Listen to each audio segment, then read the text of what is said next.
Om Swastiastu. Ya, pemirsa, tahun 2024 segera usai. Bagaimana nasib ekonomi Bali di tahun 2025 antara optimisme dan pesimisme? Nah, itu yang akan kita bahas di Talkshow Merah Putih kali ini. Sudah hadir beberapa narasumber yang akan kita ajak berbincang-bincang. Langsung saja saya sapa. Yang pertama ada Bapak Made Suparta SHMH. Beliau adalah Ketua Fraksi DPRD Provinsi Bali. Om Swastiastu, Bapak. Kemudian kita juga sudah menghadirkan Profesor Dr. Insinyur Igede Sedana MSc MMA, beliau Rektor Universitas Dwi Jendra. Om Swastiastu, Prof. Kemudian, nah ini siapa, berkali-kali kita juga sudah menghadirkan Bapak Pak Kun Niki, Dr. Banu Diana Kun, MMMAP, beliau adalah pelaku pariwisata. Om Swastiastu, Pak Kun. Dan paling ujung ada Dr. Putu Ngurahsiatna Yase SEMSI, beliau adalah akademisi ekonomi Universitas Warmadewa sekaligus wakil rektor bidang SDM keuangan dan operasional tentunya. Baik, kita sudah memasuki tahun 2025 antara optimisme dan pesimisme. Nah, ini dia nih dengan kenaikan 12% Niki sendiri, PPN juga sendiri. Pak Suparta, ini adakah celah optimis untuk perekonomian Bali di tahun 2025 Niki sendiri Bapak melihatnya? Silakan Pak. Kalau target pertumbuhan ekonomi 5,75% dari APBD yang kita bahas di Provinsi Bali, APBD 2025, dengan adanya undang-undang harmonisasi peraturan perpajakan, ini kami lihat bahwa ada dampaknya tentunya ya. Apa yang Bapak lihat dampaknya? Karena ini adalah undang-undang yang sifatnya tarif perpajakan nasional, tarif perpajakan mengatur orang belanja jasa. Jadi barang dan jasa itu kemudian yang menjadi kebutuhan ekonomi. Anggap saja kalau kita lihat dengan pariwisata yang ada di Bali itu, para tamu kita baik lokal maupun non lokal itu pasti dia belanja. Dengan kebutuhan belanja barang dan jasa ini akan mempengaruhi kedatangan para tamu. Dan kedua juga akan mempengaruhi daripada kebutuhan para tamu ketika di Bali. Oleh karena itu dampak daripada berlakunya undang-undang perpajakan ini itu secara tarif belanja barang dan jasa itu juga pengaruh. Oleh karena itu sebaiknya undang-undang ini ditinjau kembali. Satu-satunya cara, kita tidak menyalahkan siapa-siapa, tapi dengan pertimbangan ekonomi nasional dan ekonomi internasional, sebaiknya regulasi yang diberlakukan tanggal 1 Januari 2025 ini sebagai dasar daripada mempengaruhi sektor ekonomi dikaji ulang, ditunda dulu berlakunya. Baik. Karena lebih banyak mudaratnya. Saya kira itu bisa. Kembali kepada kita, jangan memilih sesuatu yang kemudian menggampangkan pemerintah mendapatkan uang untuk bayar utang dan defisit anggaran, kemudian rakyat dikorbankan. Hingga Bali pun ikut korban. Baik. Dan wilayah lain pun saya kira sama. Satu-satunya cara ini kembali kepada kebaikan goodwill pemerintah ini untuk meninjau kembali, menunda berlakunya dengan cara apa? Banyak cara. Salah satunya itu dengan cara mengeluarkan peraturan pemerintah pengganti undang-undang, Perpu, clear itu. Baik. Ya. Dengan Perpu itu sendiri. Dengan Perpu. Prof, saya ke Prof Sedana dulu. Prof, kita flashback dulu Prof. Secara umum bagaimana Prof melihat pertumbuhan ekonomi Bali di tahun 2024 Niki sendiri Prof? Kalau saya melihatnya bahwa kalau dari ke belakang kemarin waktu COVID yang minus kemudian sekarang sudah positif sudah tinggi. Nah ini sebenarnya saya kalau di topik tadi apakah pesimis atau optimis, saya selalu optimis. Selalu optimis. Optimis. Iya, Gitu. kita Karena, selalu hidup harus optimis ya Prof ya. Betul. Karena saya sudah membayangkan bahwa dari 5 tahun belakangan ini Bapak Gubernur sudah mencanangkan dan sudah melaksanakan berbagai program-program pembangunan yang sudah selesai dan hampir selesai, dan ini tinggal dilanjutkan di 2025 sampai di tahun-tahun kedepannya. Saya ambil contoh yang paling sederhana. Jadi shortcut yang sudah dibangun ini sudah memberikan dampak yang sangat positif. Tidak hanya dari sisi kecepatan orang bolak-balik, tetapi dari sisi ekonomis pun juga terdampak di sana. Sudah mulai tumbuh. Kemudian Turya Pada ini sudah mendekati selesai. Meskipun belum, masih ada beberapa kelengkapan-kelengkapan. Dan kalau itu benar-benar nanti bisa beroperasi, akan menjadi sumber-sumber penerimaan bagi Bali juga. Di timur sudah dibangunkan kawasan PKB. Ini pun juga akan menjadi pundi-pundi bagi masyarakat Bali, bagi pemerintah. Sehingga bagi saya optimistik ini akan muncul. Terlebih lagi yang saya bayangkan dari sisi konsep yang sudah dibangun itu adalah ekonomi Kerti Bali ini. Nah, jadi benar-benar akan melihat potensi yang ada di Bali ini yang tetap berbasis pada budaya Bali. Saya sangat meyakini itu bahwa 2025 dengan konsep yang sudah disiapkan sejak beberapa tahun lalu itu akan bisa menjadi satu fondasi, menjadi satu pedoman untuk membangun Bali ke depan. Kaitannya kemudian regulasi yang ada di pusat itu akan menjadi satu tantangan. Jadi saya akan melihatnya bahwa tidak menjadi suatu persoalan, tetapi menjadi tantangan bagi pemerintah Provinsi Bali apa yang harus dilakukannya. Bisa saja apa yang tadi disampaikan bahwa perlu ada satu kajian kembali terhadap hanya satu, misalnya ini salah satunya saja PPN itu silahkan, tetapi itu bagian juga dari tantangan kita. Jadi saya sangat yakin bahwa pemerintah ke depan 2025 ini yang nanti akan dilantik sudah menyiapkan langkah-langkah. Saya sangat yakin sekali itu. Kemudian tol Gilimanuk Mengui. Ya. Meskipun ini masih kemarin belum berjalan dengan bagus, tetapi harapan ke depannya ini pun juga akan membantu pemerintah, terutama dari sisi efisiensi, sehingga cost untuk berproduksi, cost transportation dan segala macam itu akan bisa menjadi lebih efisien. Nah, inilah yang menyebabkan saya benar-benar memiliki satu optimistik yang sangat tinggi bahwa 2025 ini akan bisa berjalan dengan lebih bagus, ekonomi lebih bagus, dengan catatan. Catatannya adalah mari kita bersama-sama menyiapkan satu langkah-langkah mitigasi. Apa yang akan terjadi ke depan ini? Tentunya berdasarkan pada data time series, kita akan memiliki satu persoalan-persoalan yang kemudian kita ubah menjadi satu tantangan, menjadi satu potensi untuk menumbuhkan pertumbuhan ekonomi yang ada di Bali. Nah, sehingga disitulah peran nanti kita semua, seluruh stakeholder, mari kita bersama-sama kita dukung kebijakan pemerintah. Kalaupun memang misalnya ada yang belum persis sesuai dengan prinsip dari ekonomi Kerti Balinya, kita berikan masukan, kita kritik yang namanya gubernur kita kasih masukan sehingga apa yang harus dilakukan bersama-sama. Utamanya mari kita jaga Bali ini yang masih berbasis pada budaya, tidak perlu kita lagi mengeksploitasi sumber-sumber daya alam yang kita miliki, tetapi hanya menjaga, merawat, kemudian mengembangkan menjadi satu pundi-pundi untuk mendapatkan penerimaan bagi pemerintah Provinsi Bali. Jadi harus ada langkah mitigasi yang harus dipersiapkan. Seperti itu? Iya, Prof, itu harus. Tapi langkah mitigasi ini didasarkan pada kajian-kajian apa yang akan bisa terjadi, dampak-dampak apa yang akan terjadi, sehingga kita bisa menyiapkan jurus, dalam tanda petik jurus apa yang harus kita lakukan apabila terjadi satu kondisi A.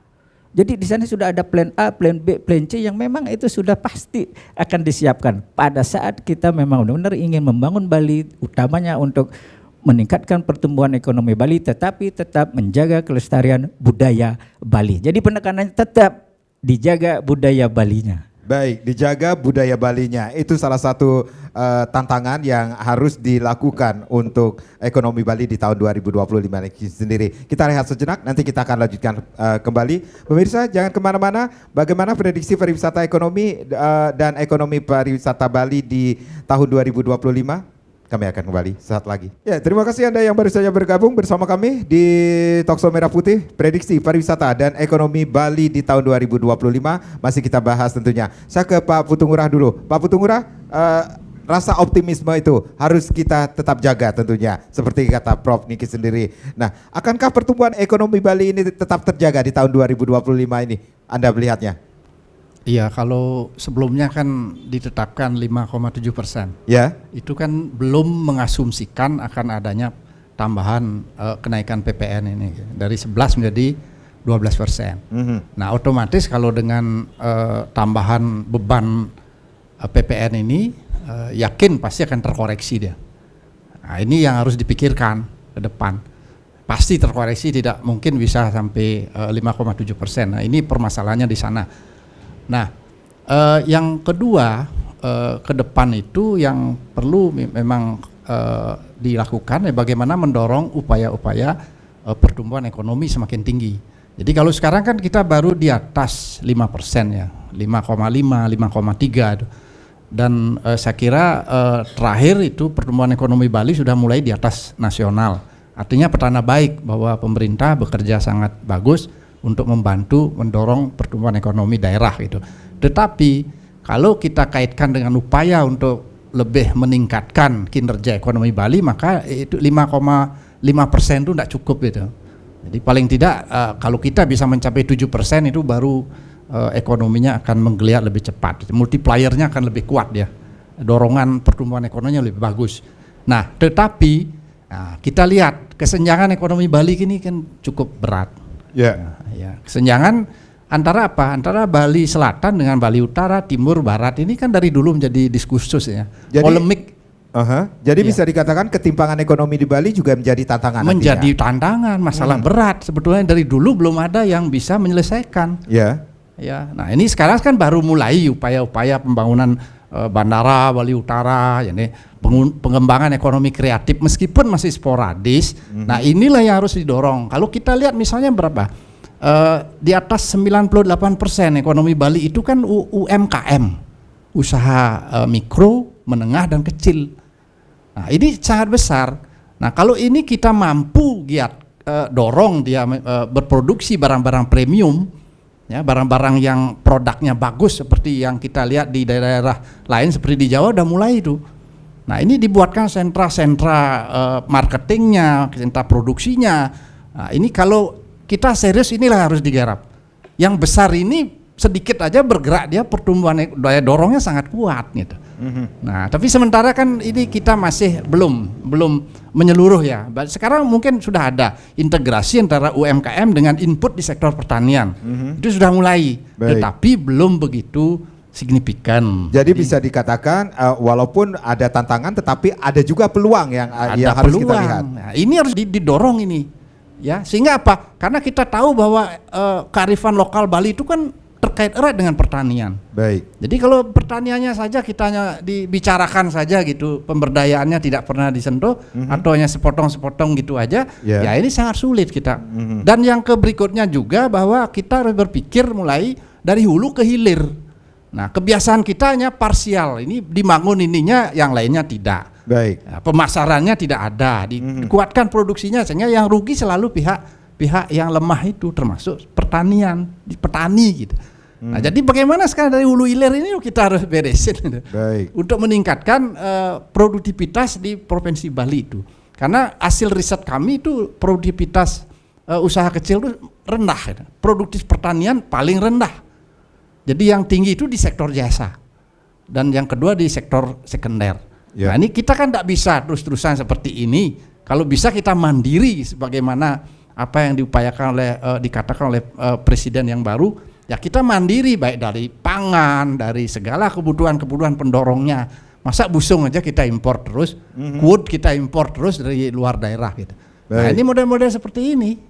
Jadi itu yang sederhana saja. Baik. Nanti bisa bunga pun kita impor semua dari Sulawesi. Untuk bunga gitu. canang. Bunga canang. Nah, ini kan problem bagi kita. Kenapa kita yang bisa menghasilkan itu banyak pekarangan lahan yang terbuang itu tidak dipergunakan? Kenapa tidak kita pergunakan? Kalau kita lihat di Cina, tembok pun bisa menghasilkan buah, tembok bisa menghasilkan sayur dan bisa menyerap oksigen, mengurangi polusi. Nah ini ke arah sana lah mindset yang harus kita arahkan saya kira ke depan. Baik, peluangnya yang harus kita lihat juga. Pak Kun, nah ini Pak Kun yang kita ketahui ini puluhan tahun berkecimpung dalam dunia pariwisata. Yang saya baca ini, pemerintah Provinsi Bali pun prioritas sektor padat karya seperti pertanian, UMKM dan pariwisata sebagai prioritas pembangunan di tahun 2025 Niki sendiri. Apa sebenarnya yang Pak Kun lihat nih di 2025 ini sendiri dari sektor pariwisata, tantangan maupun peluang yang harus kita garap tentunya?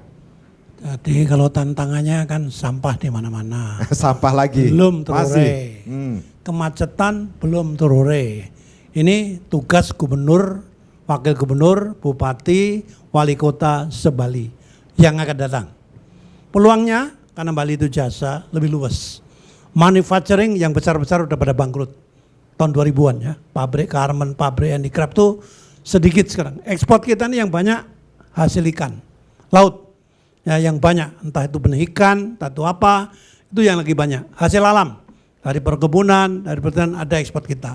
Yang manufacturing, ongkos buruh ketinggian. Walaupun naiknya itu kecil, selama otonomi daerah itu kenaikan upah buruh dengan produktivitas buruh itu enggak nyambung, mohon maaf saja.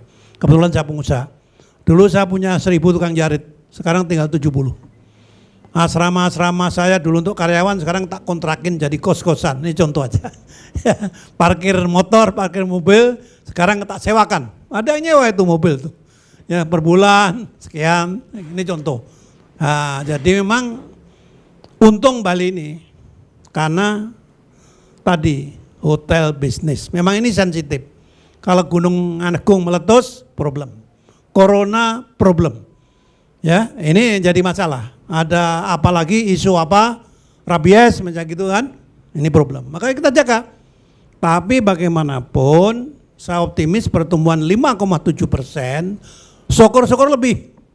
Nah, walaupun ada ancaman, Australia ngasih travel warning, di Bali banyak orang kena demam berdarah, termasuk turis dari Australia. Fudor ngomong, Bali lah nomor 1, jangan dikunjungi. Kan begitu. Tapi tidak apa-apa. Itu kan orang ngomong bebas. Kebetulan travel, saya juga punya tour and travel.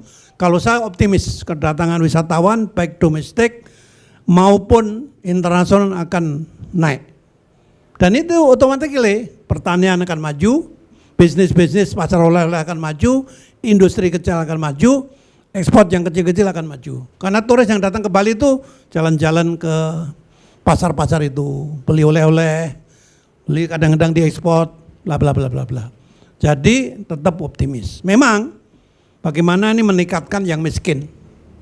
Karena ini ada rumah yang layak tidak huni di Bali itu 24.000. Yang banyak dari Buleleng. Zaman dulu ada CRA membangun rumah yang tidak layak itu 40 juta atau 45 juta dibangun. Ini sekarang diam. Makanya kemarin kan bilang, Pak Prabowo bilang 25% rakyat kelaparan. Makanya ada ide makan siang gratis, makan pagi gratis. Dan stunting kurang gizi itu ibu hamil kurang gizi. Ini banyak sekali. Dulu nggak pernah terekspos, kenapa? Kepala desa, lurah, klien desa itu malu kalau bilang rakyatnya ada yang miskin. Maunya semua bagus, bagus, bagus, banyak. Dan makan siang tuh very good. Kalau you kuliah nggak sarapan, apalagi naik sepeda motor, ngontel, pakai sepeda biasa, lapar. Belum breakfast lagi kan. Otak itu nggak bisa konsentrasi. Dan ini good idea, itu makan siang gratis. Tapi mudah-mudahan tidak membebani negara. Nah ini contohnya kan gitu kan. Karena negara itu nggak ada uang. Contohnya tadi mau naikkan PPN. Nah, contohnya nanti ada 300 pengusaha tambang kelapa sawit itu pajaknya bermasalah. Itu akan dikejar untuk membiayai makan siang gratis tadi. Mudah-mudahan. Ya, memang banyak yang konglomerat pajaknya belum benar. Ini yang kaya sekarang ini kan orang tambang, orang kelapa sawit. Ekspor kita nomor 1 kelapa sawit, Pak. Yeah. Hasil perkebunan itu. Kalau Indonesia ngomongnya gitu kan ya. Bali belum nomor 1, kopi kita belum nomor 1, tapi lumayan ekspor di Bali itu dari perikanan, Pak. Pembibitan di Grogak sana, Bali Utara, bibit ikan bandeng macam-macam, dan tuna, tapi tuna tuh nyarinya kan di lepas pantai ya. Ini kita optimis sebetulnya. Jadi dengan adanya tourism tadi, ya memang pertanian dalam arti luas. Sekarang ini pertanian juga terganggu. Alih fungsi lahan yang nggak terkendali, ya bangun villa, bangun perumahan, bangun toko, bangun apa. Sekarang kalau di Bali ini aja jalan kanan kiri langsung toko atau restoran. Padahal di tengah tuh masih banyak sawah. Harusnya kan ditata kembali. Mana yang mau dijadikan industri, mana yang ini masih jalan raya. Kalau di negara maju itu bisa beratus-ratus kilo hijau terus, apalagi di Australia. Beratus-ratus kilo kalau kita dari Melbourne ke Sydney itu isinya domba sama sama sapi aja. Lihat itu masih hijau, jadi rumah, restoran itu daerah tertentu boleh dibangun. Di sini itu nggak begitu, kita dari Kuta ke Tanah Lot, kanan kiri udah rumah semua, dulu jalur hijau semua. Nah, di dalamnya masih ada sawah, ini mulai ditata kembali kalau bisa. Dan kalau bisa sekarang dari airport ke Tegalalang itu, kalau bisa bangunan ruko, restoran itu yang style Bali. Sekarang nggak ada, dulu ada ROI, jalan, tidak boleh melanggar ROI, 15 meter atau 20 meter dari as jalan.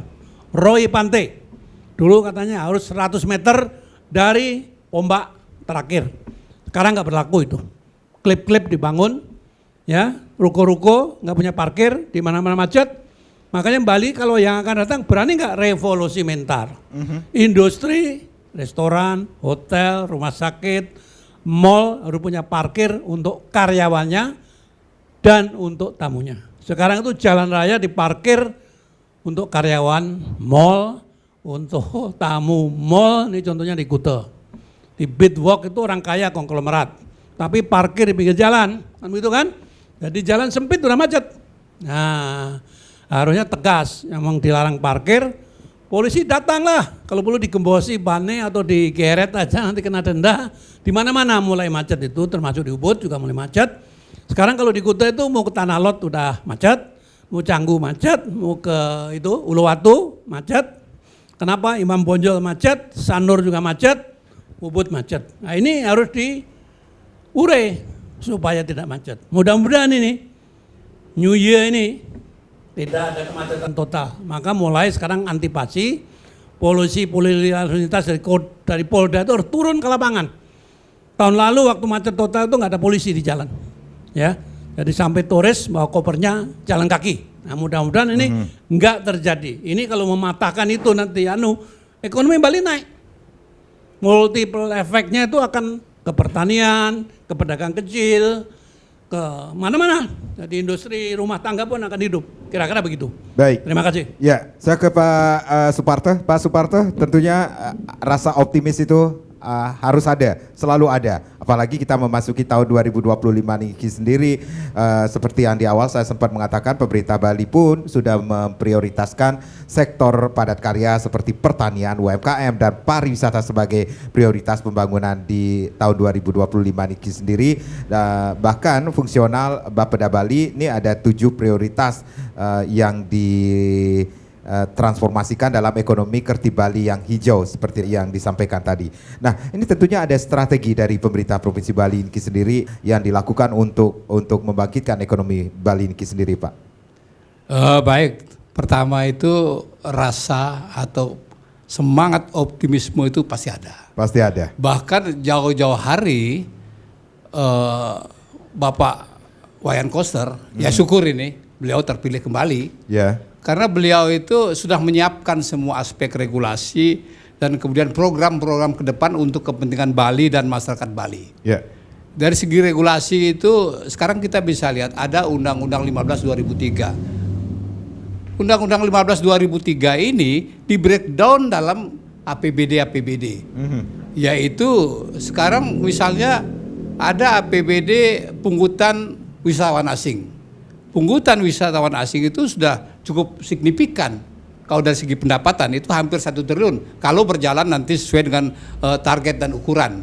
Belum lagi pungutan pihak ketiga. Ya. Pungutan pihak ketiga ini dalam pasal 8 ayat 3B, pungutan ayat ketiga ini kepada perusahaan-perusahaan yang mampu, yang bergerak di bidang pariwisata di Bali, memberikan kontribusi. Karena kebutuhan akan biaya upacara masyarakat adat yang ada di Bali itu cukup besar. Baik. Nah, dengan adanya regulasi ini akan teratasi. Padahal sudah sampaikan juga tadi ada Surya Padanya sebagai sumber pendapatan, ada PKB-nya. Ya, kami lihat itu. Sehingga faktor-faktor ke depan dari aspek regulasi ini sudah dibuat oleh Pak Wayan Koster. Ada bahkan 100 tahun Bali ke depan itu sudah dibuat, ada 44 tonggak itu yang kemudian akan menunjang perekonomian. Oleh karena itu asungkara dengan adanya sekarang program yang luar biasa dari Bapak Wayan Koster yang mengatur semua aspek, baik itu urusan kemacetan, baik itu urusan subak, baik itu urusan masyarakat adat, baik itu urusan masyarakat sumber daya manusia dan sebagainya semua diatur dalam regulasi. Nah, sehingga kalaupun ya berlaku misalnya undang-undang perpajakan ini, tapi paling tidak ada solusi lah buat kita. Baik. Ya kalau boleh ditinjau kembali itu prinsip. Baik, ya. baik. Harus ditinjau kembali. Ya. Rasa optimisme itu harus dibangkitkan. Harus ada, kembali. wajib itu, baik, wajib. kita rehat sejenak. Nanti kita akan lanjutkan lagi. Pemirsa, kami akan kembali sesaat lagi. Ya, terima kasih Anda masih bersama kami di Talkshow Merah Putih. Bagaimana prediksi pariwisata dan ekonomi Bali tahun 2025? Saya masih ke Pak Suparto Niki sendiri. Pak Suparto, berarti apa yang harusnya dibutuhkan oleh ya beberapa waktu lalu kita sudah mendapatkan pemimpin baru yang akan memimpin Bali ke depannya ini sendiri. Ternyata yang dibutuhkan adalah pemimpin yang strong, yang kuat, kemudian memberikan optimisme di bidang ekonomi tentunya, Pak. Ya, baik. Jadi pemimpin yang strong, yang kuat, ini pun sudah punya konsep, Ya. sudah membawa konsep. Jadi linear. Asungkara masyarakat Bali percaya kepada Partai Demokrasi Indonesia Perjuangan, maka itu mulai dari tingkat Provinsi Bali, Pak Gubernur dan Bupati Wali Kota itu dari PDI Perjuangan yang mempunyai konsep. Konsepnya apa? Ada APBD semesta berencana. APBD semesta berencana ini akan terukur linear. Jadi pembiayaan yang ada di provinsi dan kabupaten kota ini akan didiskusikan sesuai dengan didiskusikan bersama antara Bapak Gubernur dengan Bapak Bupati dan Wali Kota. Yeah. Ini punya konsep sehingga kita nanti apa yang menjadi kebutuhan dan masalah-masalah yang ada di masyarakat di samping yang sudah diatur dalam ekonomi kerti Bali yang luar biasa dari Bapak Wenko tadi juga ada konsep APBD semesta berencana sehingga semua aspek secara komprehensif kehidupan yang ada di Bali, urusan adat dan dan Bali, sumber daya manusia dan sebagainya sudah semua itu difokuskan menjadi dicarikan solusi untuk meningkatkan kesejahteraan masyarakat Bali. Ya, kita lihat bahwa nanti dengan Surya Pada selesai, PKB itu akan luar biasa nanti, itu luar biasa lebih daripada Singapura, ya. Kemudian ada juga apa namanya itu mengatasi kemacetan baik melalui jalan tol maupun yang ada di lokal kabupaten kota itu sudah terintegrasi semua, sudah clear ya, sehingga seluruh aspek kehidupan nanti itu baik ekonomi, pertanian dan sebagainya itu akan mendapatkan sumber pendapatan baru bagi provinsi dan kabupaten kota ini ke depan. Maka itu tugas-tugas ke depan pemerintahan Provinsi Bali dan kabupaten kota ini sebagai penyelenggara pemerintahan antara eksekutif, legislatif ini tentu nanti akan betul-betul serius fokus untuk bekerja untuk kepentingan masyarakat. Ya, baik. Prof, seperti disampaikan tadi ini selain tantangan kemudian juga ada peluang yang harus kita lihat. Apa saja faktor yang mempengaruhi pertumbuhan ekonomi di Bali ini tahun 2025? Prof melihatnya? Saya melihatnya kalau secara mikro itu di intern di Bali gitu memang ada sumber-sumber daya alam, ada SDM kita di Bali itu. Kemudian kita tidak boleh lupa dengan faktor eksternal.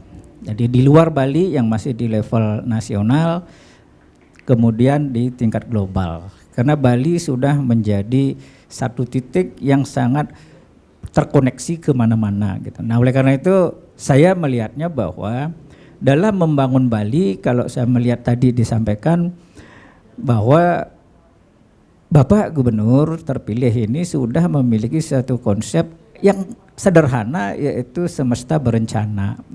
Nah artinya bahwa saya secara pribadi melihatnya bahwa Gubernur sudah mencanangkan segala sesuatunya proses pembangunan ini secara sistemik gitu. Jadi artinya sistemik itu seluruh komponen-komponen atau subsistem yang ada di dalam komponen pembangunan itu sudah mulai ditarik-tarik gitu. Karena semua akan berpengaruh. Satu titik diambil kemudian dia akan berpengaruh pada yang lain. Itulah menjadi satu sistem gitu. Nah apalagi kemudian pengembangan ke depan bahwa ekonomi Kerti Bali ini merupakan satu konsep atau gagasan dari Bapak Gubernur bahwa dalam membangun Bali ini dengan konsep harmonis gitu. Jadi ada lingkungannya, ada budaya Bali, ada manusia Bali, kemudian sumber daya lokal. Tetapi tidak sampai di sana yang dicanangkan dalam ekonomi Kerti Bali itu bahwa yang diwujud nyatakan nanti itu adalah produk-produk yang dihasilkan di Bali ini apakah itu barang atau jasa ini memiliki nilai tambah dan berdaya saing tinggi. Nah sehingga diharapkan bahwa apa yang menjadi konsep kemudian terimplementasi melalui ekonomi kreatif Bali ini akan benar-benar diutamakan untuk kepentingan masyarakat Bali. Jadi saya melihatnya bahwa Bapak Gubernur tidak selalu berpikir pada pertumbuhan ekonomi di Bali, tetapi masyarakat Bali ini yang akan ditingkatkan pendapatannya sehingga akan menjadi satu lokomotif dalam membangun Bali ini.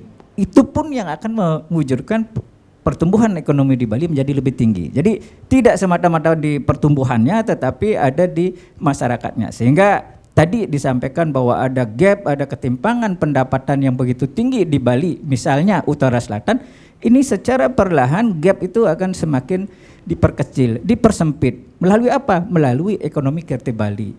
Bahkan disebutkan bahwa pertanian itu menjadi prioritas. Nah, saya menangkap apa yang disampaikan oleh Bapak Gubernur waktu masih menjadi calon gubernur dalam debatnya itu sudah mendengungkan konsep smart farming, smart agriculture. Artinya apa? Artinya bahwa Bapak Gubernur sudah mulai berpikir hulu hilir. Tetapi di dalam mewujudkan sistem dari hulu sampai ke hilir ini ada satu teknologi yang harus dimanfaatkan. Itulah sumber daya manusia tidak hanya kepada petani, tetapi para penyuluh-penyuluh pertanian itu pun juga akan dibekali dengan keterampilan-keterampilan di dalam mewujudkan konsep smart farming atau smart agriculture ini. Nah, inilah yang akan didorong terus gitu. Penekanannya ada di hilir, apa yang menjadi kebutuhan oleh pasar itulah yang akan didorong.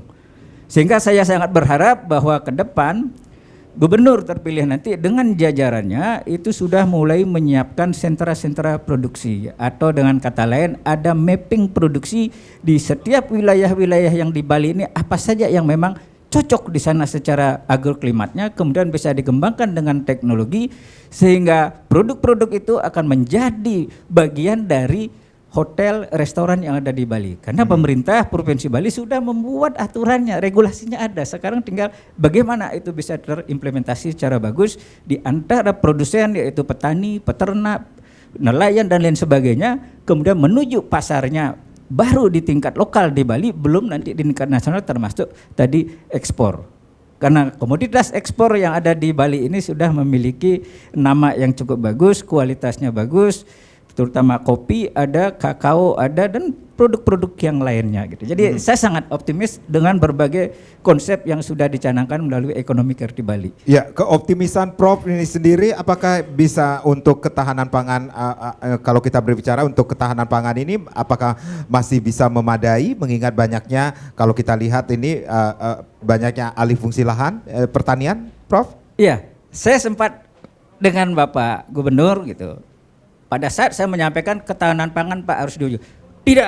Tidak hanya ketahanan pangan, berdaulat pangan beliau menyampaikan. Berdaulat pangan. Artinya apa? Artinya ketahanan pangan ini kan masih lebih gampang dicapai gitu. Meskipun kita tidak bisa memproduksi sendiri tapi bisa didatangkan dari tempat lain. Tetapi pada saat swasembada pangan kita bisa wujudkan dalam tanda petik misalnya dimulai dari beras, nah ini bisa kita wujudkan. Bahkan kemudian Pak Gubernur menyampaikan kita harus benar-benar berdaulat, khususnya untuk pangan ini dalam artian beras itu sendiri. Sehingga sekali lagi dengan konsep ekonomi kreatif Bali, kemudian teknologi yang akan dicanangkan melalui smart agriculture atau smart farming, Bapak Gubernur dengan jajarannya kemudian ditambah dengan kepala daerah yang ada di masing-masing kabupaten dan kota, ini akan selalu menjadi satu sinergi yang tadi disampaikan semesta berencana, itu tidak hanya dalam konsep tetapi dalam perimbangan anggaran-anggaran dalam pembangunannya. Baik. Saya ke Pak Putu Ngurah. Pak Putu Ngurah, berarti ada hal juga yang perlu kita ketahui ketika kita berbicara tentang pertumbuhan ekonomi, khususnya berbicara tentang pertumbuhan ekonomi Bali ini sendiri. Ini dipengaruhi oleh apa saja yang harus diketahui? Ya, yang jelas bahwa pertumbuhan ekonomi Bali itu yang utama itu pasti dari sektor pariwisata. Ya. Itu tidak bisa dipungkiri sampai kapanpun itu. Karena memang itulah kekuatan kita dan potensi kita yang utama. Nah, sekarang persoalannya kan kita bagaimana pariwisata ini bisa memberikan integrasi ya, link kepada sektor-sektor lain yang memang terkait dengan pemberdayaan lokal, kearifan lokal, kemudian pertumbuhan ekonomi. Nah, ini yang penting. Saya kira kalau sektor-sektor ini terintegrasi dan bisa kita wujudkan di dalam Bali itu sendiri, tidak terlalu banyak impor produk gitu. Karena sekarang apa? kita terlalu banyak impor produk, sehingga apa, ketika harga bensin naik sedikit aja karena biaya transportasi yang paling utama menyebabkan inflasi gitu, maka harga-harga itu naik begitu tinggi. Tapi kalau kita produksi di Bali kan otomatis biaya transportasinya rendah, sehingga inflasinya juga rendah. Maka selama ini yang juga mendorong pertumbuhan ekonomi yang terkendala juga oleh faktor inflasi itu, baik itu oleh musiman maupun oleh produk impor yang terus-menerus yang berasal dari luar daerah Bali gitu. Nah, di samping itu juga memang kalau kita perlu aware ya, hati-hati dengan sektor pariwisata. Karena apa? Karena sektor pariwisata tadi sudah dijelaskan oleh Pak Kun bahwa sangat rentan dengan pilek gitu. Sedikit Gunung Agung meletus saja sudah sepi 6 bulan seperti kemarin. Ada isu kolera berhenti sampai hampir 8 bulan. Ya, kemudian ada isu-isu perang atau keamanan di Bali yang kurang bagus. Nah, ini juga sangat penting untuk diperhatikan. Makanya pemerintah daerah Bali di samping juga dengan program-program yang sudah disiapkan itu, bagaimana dia bisa di tingkat implementasi itu juga dikaitkan dengan pengawasan yang baik gitu. Jadi pengawasan untuk pelaksanaan sektoral itu yang harus berjalan dengan baik dan benar. Jangan sampai begitu ribut baru direspon. Nah, biasanya kan begitu ribut di media baru ada respon. Bisa enggak kita berbicara atau mindset kita sekarang diubah dari kuratif menjadi preventif gitu. Jadi segala sesuatu yang harus kita mesti udah preventif. Nah, contohnya apa? Contohnya misalnya kalau pembangunan misalnya jalan dermaga di kemarin yang ke Nusa Penida. Nah, itu kan terlambat memikirkan faktor yang menyebabkan kemacetan di bypass itu. Itu salah satu contoh. Nah, jangan-jangan nanti bypass yang ke barat itu selesainya ke barat tapi macetnya di daerah Mengui. Nah, jadi ya model-model begini ya. Jadi integrasi ini yang sangat penting ke depan, bisa enggak preventif kita berpikir gitu. Baik. Makanya baru kita ngomong dari hulu ke hilir. Jadi tidak parsial. Selama ini selalu kita seperti itu. Nah, jadi kalau ini kita bisa tangani, maka tantangan-tantangan masalah-masalah yang kita hadapi ini saya yakin seperti Pak Kun tadi, kita berharap di atas 6% pertumbuhan ekonomi tahun 2025. Tapi kendalanya tadi kan cukup banyak. Misalnya contoh sampah, sampai sekarang belum pernah ada yang bisa menyelesaikan masalah itu dengan baik gitu. Sampai sekarang. Nah, ini persoalan berat, apalagi ditambah kemacetan tadi karena tidak komprehensif perencanaan pembangunan jalan, dermaga dan lain sebagainya. Nah, jadi sepotong-sepotong ini selesai dulu, setelah itu baru nanti berikutnya. Nah, jadi model seperti ini. Inilah yang harus kita ubah mindsetnya ke depan, sehingga daya dorong ekonomi Bali itu akan menjadi lebih bagus. Jadi kalau ini isu yang sensitif ya di bidang pariwisata itu, ketika ada hal-hal yang krusial seperti itu muncul sedikit aja orang udah lari gitu. Karena pariwisata itu sangat terkait dengan keamanan, kemudian kesehatan ya, kemudian juga kondisi ekonomi juga sangat berpengaruh. Nah, jadi ini faktor-faktor intern di dalam ini harus kita perhatikan di samping faktor ekstern.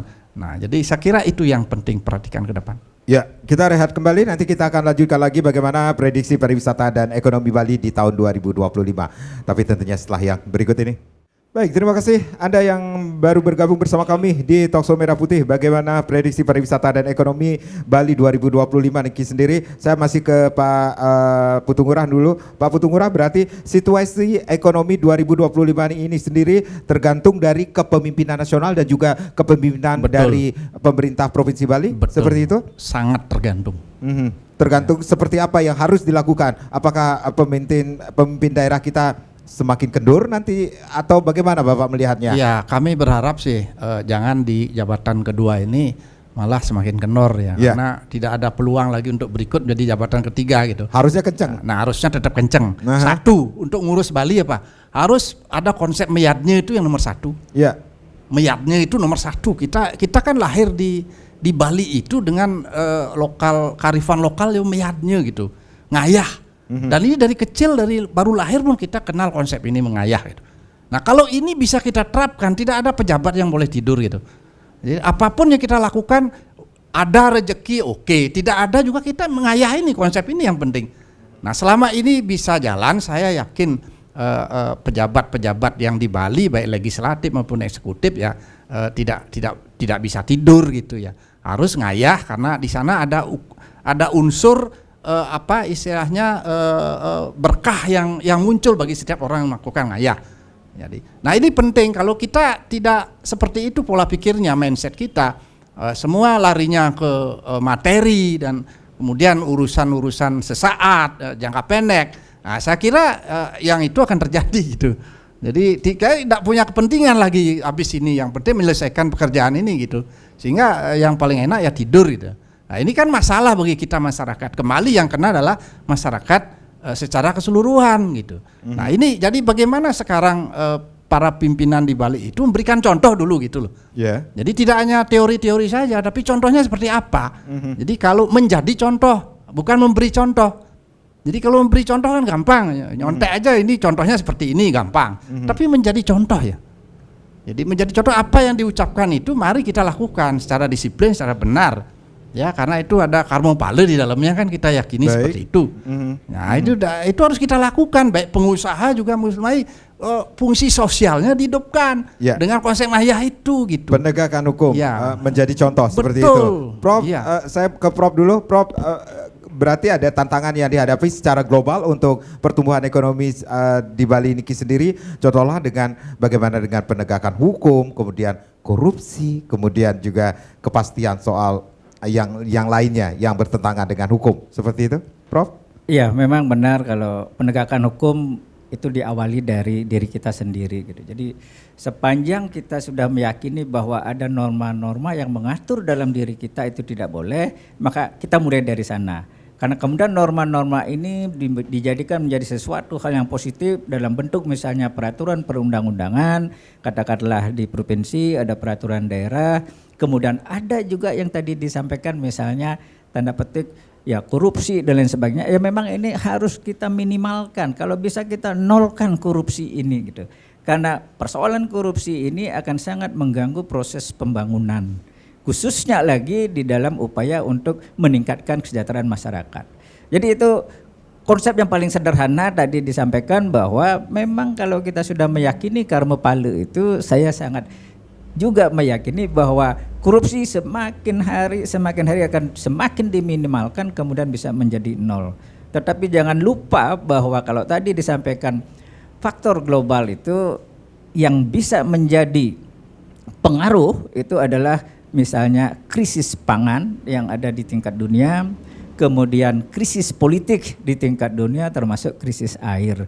Nah, sehingga ini yang harus diperhatikan oleh pemerintah juga, karena dalam membangun Bali sekali lagi tidak hanya bisa dilakukan oleh Bapak Gubernur dengan kepala daerah yang ada di kabupaten dan kota, tetapi juga dari pemerintah pusat termasuk juga dari tingkat regional dan tingkat global itu sendiri.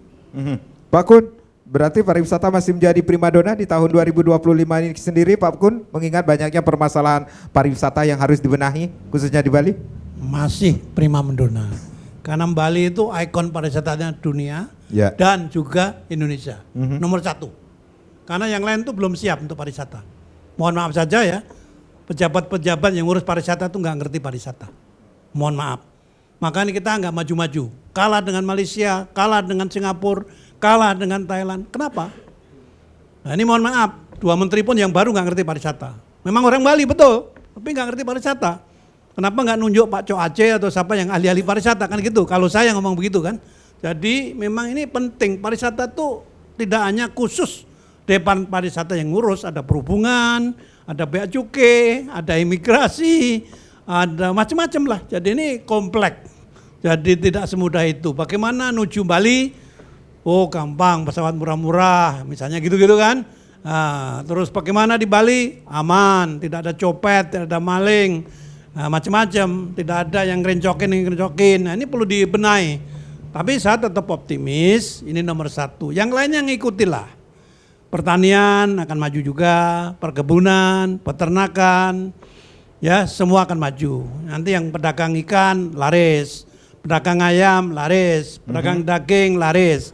Maka dulu kan ada perda buah lokal, perda SDM lokal, perda daging lokal. Sekarang ini kebanyakan dari hotel itu Pak, import Pak, import alkohol, import buah, import daging, import gandum karena untuk roti-roti itu ya. Kalau daging lokal tok bisa nggak misalnya gitu kan? Ayam lokal tok bagaimana kan gitu kan? Sebetulnya kan ke sana supaya devisa kita ini tidak lari ke luar negeri. Ini kan leaking namanya, kebocoran devisa negara atau pariwisata Bali itu dari situ. Karena banyak import memang, belum tenaganya. Bintang-bintang 5 itu GM-nya orang asing. Food and beverage-nya orang asing, cook-nya orang asing. Gajinya gede, Pak. Minimum dari 8.000 sampai 20.000 per bulan. Dolar, kalau GM lokal murah dikit, gitu kan. Terima kasih. Tapi ya enggak apa-apa. Karena segi manajemen mungkin dia pemilik hotel kan yang tahu. Itu kan foreign investment, Pak. Foreign investment itu kan internasional. Ya kalau Grand Hyatt itu contoh ya kan itu kan standarnya harus internasional, ya kan. Masalahnya di situ. Jadi itu hak mereka enggak apa-apa. Tapi yang penting kan bayar PHR yang banyak. Jadi Bali ini dapatnya yang banyak ya dari pajak hotel dan restoran itu. Baik. Yang 10% itu. Kalau PPH-nya kita nggak tahu. Karena dia kan PT-nya di Jakarta atau PT-nya di mana saya nggak tahu ya. Jadi ini memang harus keep it. Yang penting nanti yang akan datang saya rasa Pak Koster akan tetap semangat. Very good, tidak akan kendor, akan tetap semangat. Justru yang kedua itu nambah semangat. Saya rasa begitu untuk membuat motivasi kan. Ya. Nah, kalau menurut saya begitu. Nah masalah kita percaya dipilih oleh majority di Bali mengadakan beliau hanya satu Karangasem aja yang kalah PDB itu, tapi tidak masalah, Bali tetap satu kan. Bagaimana Bali ini maju di situ? Karena itu nanti begini, kalau infrastruktur dibenahi Pak, Ya. Bali Utara itu akan maju. Ini yang jalan rayanya dulu, tol dulu. Kalau bisa ke Buleleng itu hanya 85 kilo kan, 1 jam udah nyampe. Ke Jemberana 1,5 jam nyampe. Ini yang harus dibangun sebetulnya. Karena apa? Jadi bisa dikatakan strategi peningkatan sarpras juga diperlukan. Iya, infrastrukturnya harus dibangun. Infrastrukturnya juga. Karena mau perempatan sekarang itu kan ada kendala. Bali Utara dengan Bali Selatan beda kan. Utara masih miskin. Badung Utara, Badung Selatan aja. Karena Utara itu Badung pertanian kan. Ya. Di Selatan pariwisata. Memang itu ada kesenjangan. Nggak bisa dibandingkan tanah 1 hektar dengan hotel 300 kamar misalnya gitu kan, enggak bisa. Memang ini kan itu pelengkapnya. Bali tidak ada pertanian, mungkin turis juga akan Bali, tapi Bali ini yang penting budaya. Baik. Orang ke Bali karena budaya Hindu. Itu yang disenangi oleh wisatawan asing. Kan ke sana Pak itu. Ya, Kira-kira. Pak Putu Ngurah, berarti apa yang disampaikan oleh Pak Kun ini sendiri kita mengambil intisarinya adalah ekonomi kerakyatan juga bisa digunakan sebagai alternatif daya tahan ekonomi Bali di luar pariwisata. Seperti itu Kak? Betul, mestinya menjadi bagian yang kedua. Ya. Dan ekonomi kreatif itu kan sangat terintegrasi dengan sektor-sektor lain, khususnya sektor pertanian.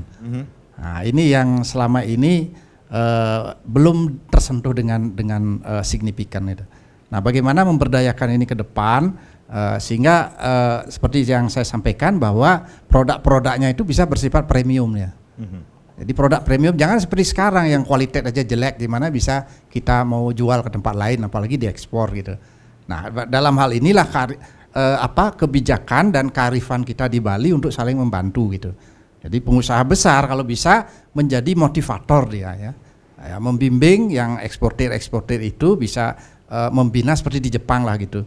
Jadi sebuah perusahaan besar dia membawahi beberapa ribuan perusahaan kecil, dibimbing, dibina, kemudian diinisiasi, diberikan alat, modal, keterampilan dan penguasaan teknologi sehingga dia mampu menghasilkan produk-produk yang premium.